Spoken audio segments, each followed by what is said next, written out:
चलिए दोस्तों, ओशो के बारे में आगे जानते हैं। ये ओशो ने अपने बारे में एक इंग्लिश स्पीच में कहा है, जिसका ट्रांसलेशन हिंदी में मैं आपके सामने रख रही हूँ। ओशो कहते हैं, स्कूल में दाखिला होने के बाद सबसे पहली चीज़ जो मैंने देखी वह था मेरा हेडमास्टर। हाँ, उसे चीज़ ही कहना चाहिए। वह प्रथम क्लास का मास्टर था। मुझे उसको देखते भी डर लगता था। वह बड़े डील डॉल का 7 फीट ऊंचा और 400 पाउंड वजन का आदमी था। उसका चेहरा क्रूर था। उसके एक आंख नहीं थी और नाक भी टेढ़ी थी। वह था मेरा पहला मास्टर। उसको देखकर ही मैं कांप उठता। मेरे पिताजी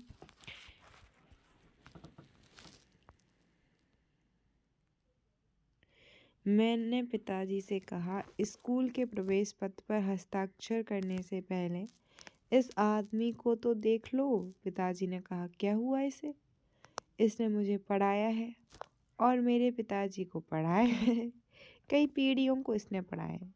मैंने कहा, इसलिए कोई इसकी शिकायत नहीं कर सकता।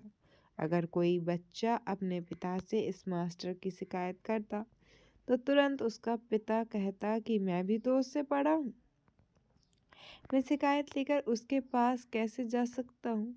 मेरे पिताजी ने भी कहा, क्या हुआ, उसको ठीक ही तो है।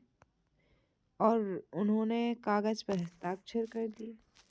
मैंने पिताजी से कहा, हस्ताक्षर करके आप अपनी मुसीबत मोल ले रहे हैं? इस पर पिताजी ने कहा कि तुम बड़े अजीब लड़के हो। मैंने कहा, हाँ, आप दोनों अजनबी हैं। आपसे कई बरस दूर रहा हूँ। मेरी मित्रता रही है आम के पेड़ों से, पहाड़ों से, नदियों से और सागर से। आप व्यापारी हैं और मैं व्यापारी नहीं हूँ।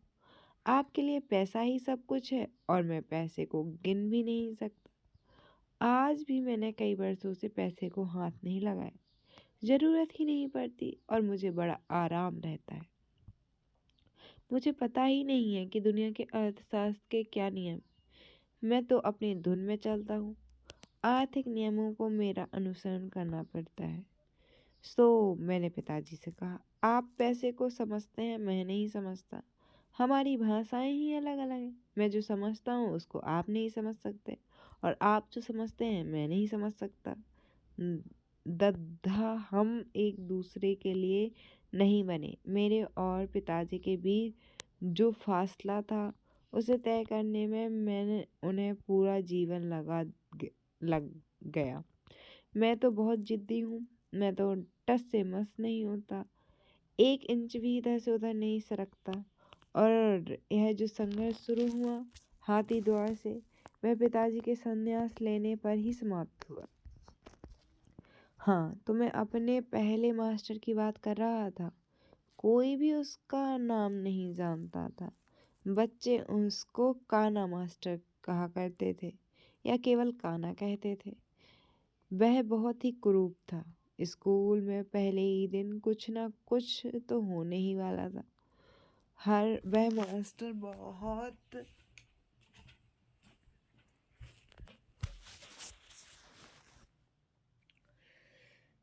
कहाँ थी मैं? हाँ, वह बहुत ही कुरूप था। स्कूल में पहले ही दिन कुछ ना कुछ तो होने ही वाला था। वह मास्टर बच्चों को बड़ी बेरहमी से सजा देता था। बच्चों के साथ ऐसा निर्दय व्यवहार करते मैंने और किसी को नहीं देखा था। इस मास्टर के दुर्व्यवहार के कारण कई बच्चों ने स्कूल छोड़ दिया था। मैं तुम्हें बताता हूँ पहले ही दिन में मेरे साथ क्या हुआ। यह मास्टर गणित पढ़ा रहा था और मैं थोड़ा बहुत गणित जानता था, क्योंकि मेरी नानी ने मुझे घर पर ही गणित और भाषा का आरंभिक ज्ञान करा दिया था। इसलिए जब वह पढ़ा रहा था मैं तो खिड़की से बाहर धूप में चमकते पीपल के पेड़ को देख रहा था। कोई और पेड़ में इतना सुंदर नहीं दिखाई देता जितना पीपल, क्योंकि उसका हर पत्ता अलग से नृत्य करता है और सारा पेड़ एक कोरस बन जाता है। हजारों पत्ते चमकते हुए एक साथ नाचते और गाते हैं और अलग अलग भी नृत्य में लीन होते हैं। यूं भी पीपल का पेड़ दूसरे पेड़ों से बिल्कुल भिन्न है। दूसरे सब पेड़ कार्बन डाइऑक्साइड को पीते हैं और दिन के समय ऑक्सीजन को छोड़ते हैं। मैं वैज्ञानिक नहीं हूँ, इसलिए मेरे कहने से अगर कोई गलती हो गई हो तो उसे ठीक कर लेना। परंतु पीपल का वृक्ष 24 घंटे ऑक्सीजन छोड़ता है। तुम पीपल के नीचे सो सकते हो, किंतु किसी वृक्ष के नीचे नहीं सो सकते। इससे सेहत को नुकसान होता है, क्योंकि इससे सेहत को नुकसान होता है अगर हम रात को किसी भी पेड़ के नीचे सोते हैं। मैं धूप में चमकते हुए पीपल को ये पत्तों को नाचते हुए देख रहा था। पीपल पर सैकड़ों तोते एक शाखा से दूसरी शाखा पर कूद रहे थे और बिना किसी कारण के वे खुशी मना रहे थे। क्यों खुश न होते, उनको तो स्कूल नहीं जाना था। मुझे खिड़की से बाहर देखते हुए काने मास्टर ने पकड़ लिया। उसने मुझसे कहा कि पहले से ही बात साफ हो जानी चाहिए। मैंने कहा हाँ जरूर, मैं भी स्पष्ट कर देना चाहता हूँ कि क्या करना चाहिए और कैसे करना चाहिए। उसने मुझसे पूछा, जब मैं गणित पढ़ा रहा था तो तुम खिड़की से बाहर क्यों देख रहे थे? मैंने उत्तर दिया, गणित को तो देखना नहीं पड़ता, सुनना होता है। मैंने आपका सवाल सुन लिया था और आप मुझसे उसका जवाब पूछ सकते हैं। उसने मुझसे पूछा और मैंने सही उत्तर दे दिया और उसे विश्वास न हुआ और कहने लगा, तुम चाहे सही उत्तर दो चाहे गलत, मैं तुम्हें सजा तो देकर ही रहूँगा। जब मास्टर पढ़ा रहा हो उस समय खिड़की से बाहर नहीं देखना चाहिए। उसने मुझे अपने पास बुलाया। मैं उसके दंड देने के तरीके के बारे में सुन चुका था कि बच्चों को पीड़ा पहुंचाने में उसे बहुत मजा आता है। उसने पेंसिलों का डिब्बा निकाला। वह जिस बच्चे को सजा देता था उसके हाथों की उंगलियों में पेंसिल घोंसकर फिर हाथों को जोर से दबाता था और पूछता था, और दबाऊं। बेचारे छोटे छोटे बच्चों की यह क्रूरता सहनी पड़ती थी।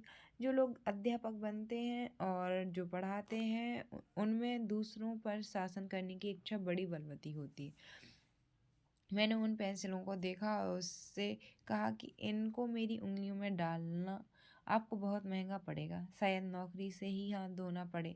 उसने हंसकर कहा कि मुझे कौन रोक सकता है। मैंने कहा, मैं तो केवल इतना पूछता हूँ कि जब गणित पढ़ाया जा रहा है उस समय खिड़की से बाहर देखना क्या अपराध है?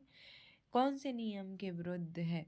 जब मैंने बिल्कुल सही उत्तर दे दिया तो किस लिए आप मुझे दंड देना चाहते हैं? खिड़की किस लिए बनी है? क्लासरूम में तो दिन भर कुछ ना कुछ पढ़ाया ही जाता है, खिड़की तो बाहर देखने के लिए ही बनी है।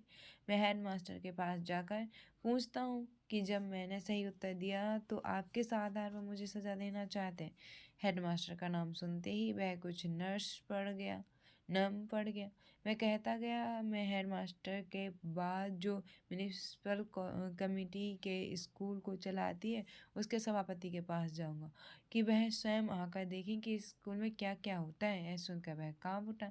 मैं तो सीधा हेडमास्टर के पास गया और उसे अपनी सारी बात बताई। हेडमास्टर कहने लगा कि मुझे मालूम है कि यह बच्चा को सताता है, ऐसा करना अवैध है, किंतु मैं उसको कुछ नहीं कह सकता क्योंकि वह सबसे पुराना अध्यापक है और सबके पिता तथा दादा उससे पढ़ चुके हैं।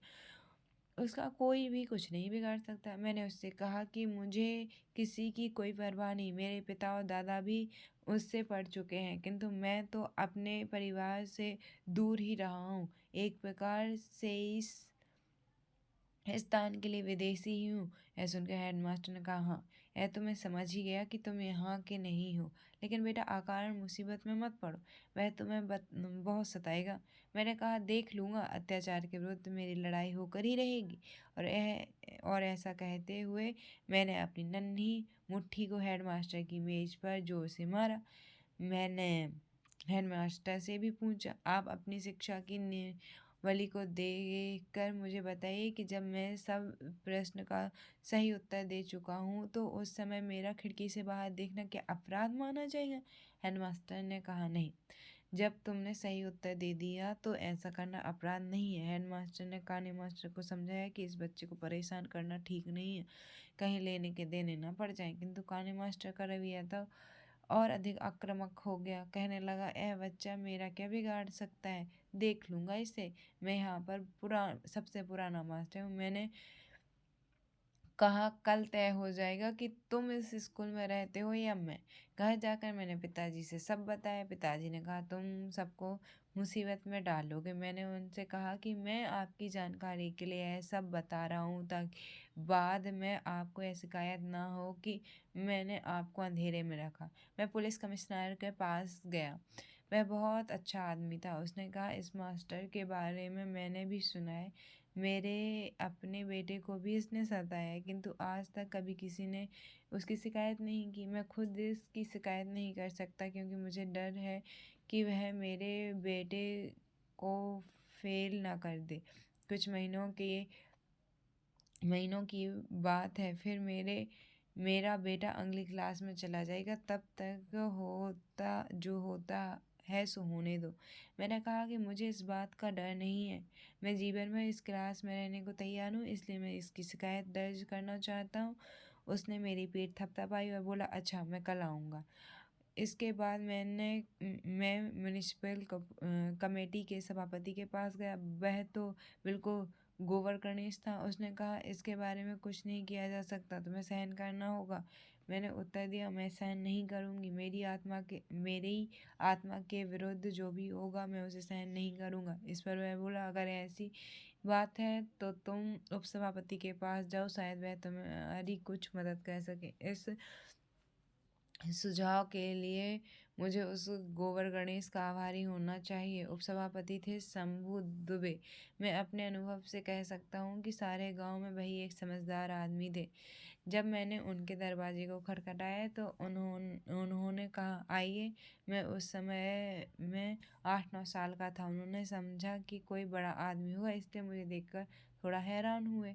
मैंने उनसे कहा कि मैं काना मास्टर की शिकायत करने आई हूँ। मैंने श्री दुबे को पूरी कहानी सुनाई। कैसे है मास्टर बच्चों की उंगलियों में पेंसिल डाल नाखूनों के नीचे पिन चुभाकर बच्चों को पीड़ा पहुंचाता है।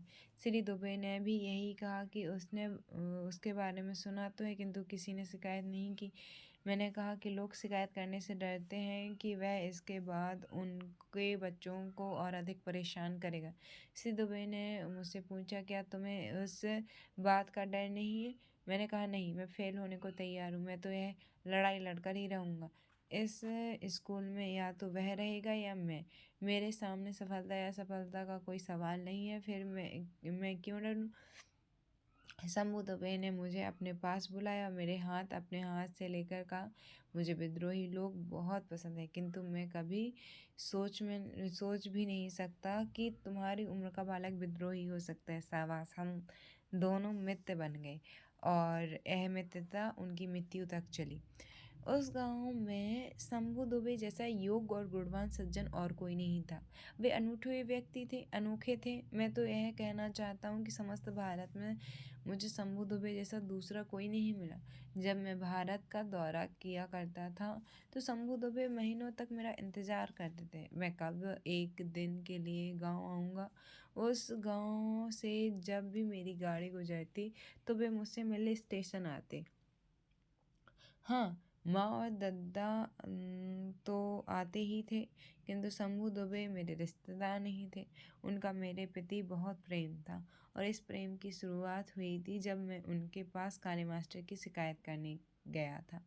शंभू दुबे म्यूनिसिपल कमेटी के सभापति थे। उन्होंने मुझसे कहा था तुम चिंता मत करो, इस मास्टर को सज़ा मिलनी चाहिए। वास्तव में उसका सेवा काल समाप्त हो गया और उसने सेवा काल को बढ़ाने का आवेदन भेजा, किंतु हम इसे मंजूर नहीं करेंगे।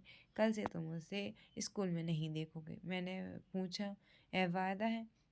हमने एक दूसरे की आंख में देखा। उनका हाँ यह वायदा है। दूसरे दिन काना मास्टर चला गया। उसके बाद वह मेरी आंख से आंख ना मिला सकता था।